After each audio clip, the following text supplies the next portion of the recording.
What's going on, guys? Checking out my Urban Bugout Bag today.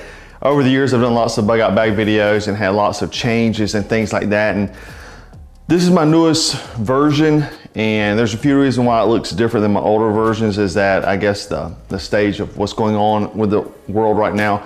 I feel like you need to be light, fast, mobile, and you know, the big bag that you're not going back home ever again is a little hard in an urban environment, especially looking tactical and things like that. More lightweight, more looking to scavenge and be resourceful is kind of what I'm going for in urban environment. So anyhow, the bag is an Evergoods. I think it's called a Mountain something, maybe, I can't remember.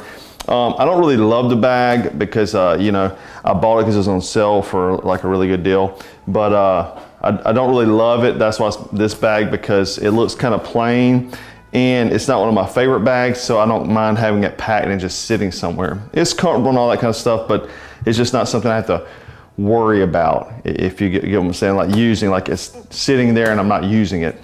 So you can see there, it's like I've got a waist belt and all those sort of things. So let's kind of go through each one of the pockets and items.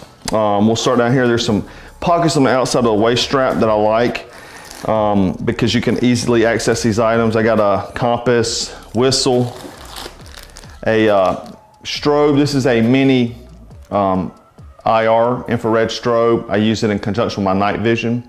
So people can't see it, but I can with night vision on, so I can give it to my family. I can mark a location. This is something we use in the military, like a friend or foe identifier, marking location, things like that, and works with night vision, so it can't be seen to the human eye. So if I'm using my night vision, I can mark locations, put my family somewhere, be able to return back to them, and things like that. And we'll go over night vision later on. So in the other pocket, I've got a Leatherman Wave on a belt clip, so I can throw it on my belt, so I'm not keeping everything in my bag. You always want to distribute your kit. Once you get in a survival situation, a Silcock key, y'all know the importance of that, gaining water in an urban environment. So in that pocket here, up top here in this little front pocket here, I got a poncho orange, obviously tons of uses for that. Cordage, some paracord, some bank line. That cordage can be broken down to make more cordage. A GPS, and it has downloaded maps on there. A solar charger. I can use this with my like Black Scout flashlight to charge it. The BSS Tac V4. I can charge my cell phone and things like that.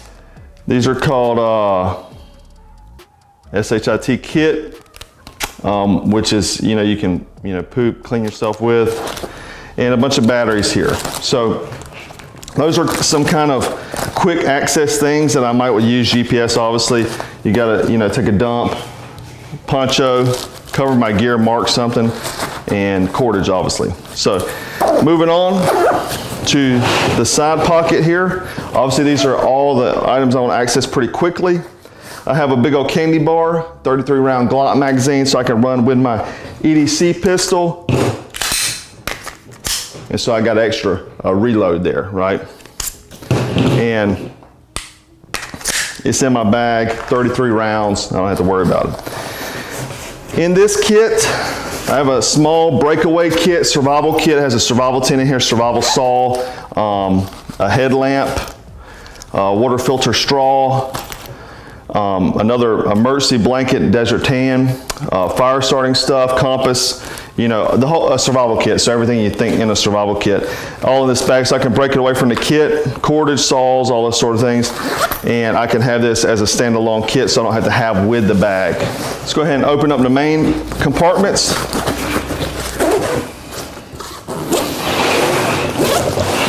Looking at the front here, this is the medical portion. So I got the Black Scout IFAC there, a cat tourniquet, the Black Scout shears. So that's my medical components, my trauma components.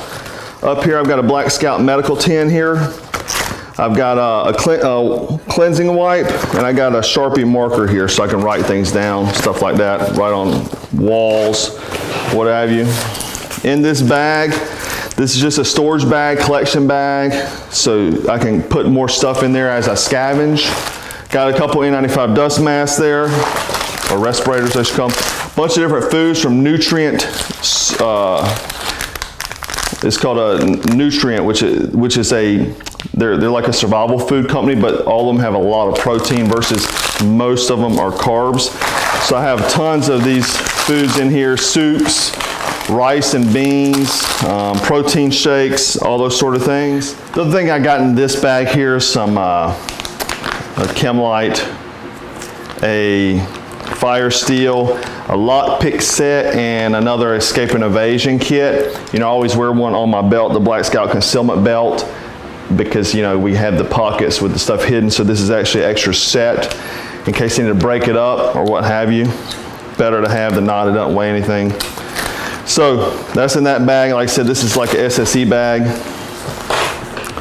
I have the Black Scout titanium mug, so a little cup I can cook with, you know, things like that, bowl with. I have our folding spork. In here I have our little stove kit we used to sell, and so I've got some fire starter there. I got the stove, and I've got a lighter. So that way I've actually got 2 lighters in here. So I got 2 lighters, the stove, and all that kind of stuff. So this is like my cook kit, eat kit, to use with my nutrient survival foods, and like my rice and beans and all that sort of thing. And it's lightweight, that's why I have it in here, right? And if I need to boil water or do anything like that, which I shouldn't have to, I can. So the next thing I have is my filter. So this actually will hook onto my Nalgene, which I have down here. And I can pump water and things like that. And this is a vessel too, so it'll hold water. So let's say I fill up my Nalgene, I can then fill this thing up and use it to pump too as well. I have a Schmog because we know how important those are. I have Nalgene bottle. And in my Nalgene, I got more nutrient survival foods. This is their vitamin drinks, their coffee, so caffeine with protein, and protein shakes, and one of their bars. And I have emergency, some thirst quench stuff, and all that sort of stuff. So I keep that in there because this is an empty bottle. Might as well use a container. I have my alcohol to use with the stove because I bring this and people may think that's kind of crazy, but the alcohol doesn't create a flame really, you know, and it's odorless when it burns. So for, you know, kind of quiet, trying to be hidden type stuff. For my knife, I also have the BSS-5, the best survival knife on the planet. And this is one we do with Survival Knives. I like it because, you know, it's very, very good knife. Very lightweight, slim profile. If I ever have to do a bow drill, I can do that. And it has that swedge on there in case I have to stab somebody. You know, it's designed for combat style knife as well as survival. Moving to the back of the pack, I have a bladder, hydration bladder, Source hydration bladder, and also have a tarp. This is one of those all-weather blankets. Olive drab because it's, you know, can be used to be, you know, trying to hide yourself and things like that, and some vegetation. But that's pretty much the whole gear. You know, I cut out a lot of stuff. I made it lightweight, a lot of this stuff is stuff that you'd use to, what other stuff you'd scavenge or find. And this would, you know, you'd last probably with the food, probably about 2 weeks with this, you know, so 2 weeks worth of food if you're kind of, you know, not eating it all up on the first day, you know, kind of spacing it out, and then, you know, collecting stuff as you go. And for much colder environments, obviously I add a sleeping bag, but because it's warm where I live at most of the year, you know, I don't really need that. So some of you guys may say, well, I don't have a sleeping bag because, you know, I don't plan on sleeping much anyway, sleeping on the move, you know, move somewhere, hide somewhere, get in a bush and go to sleep then, you know, and maybe take little power naps. But most time when you're bugging out, you're moving. So that is the gear. That is the gear, guys. Let me know any questions or comments below. And as always, thanks for watching Black Scout Survival.